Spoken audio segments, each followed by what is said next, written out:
Siguro kaya yung mga magulang natin, ayaw tayo malingat sa paningin nila noon dahil inaabot ng buwan o taon. Ayaw ka nilang makasama ngayon.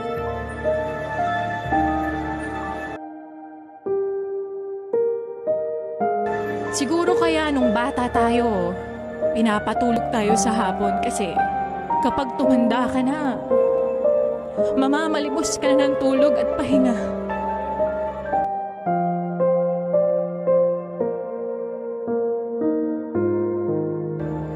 Siguro kaya pinapakain tayo ng masustansya noon para sa pagtanda mas malakas nating haharapin yung mga pagsubok ng buhay.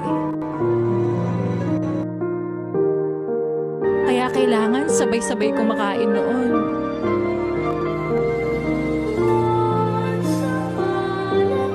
Kasi darating ang araw na mag-isa ka na lang kakain.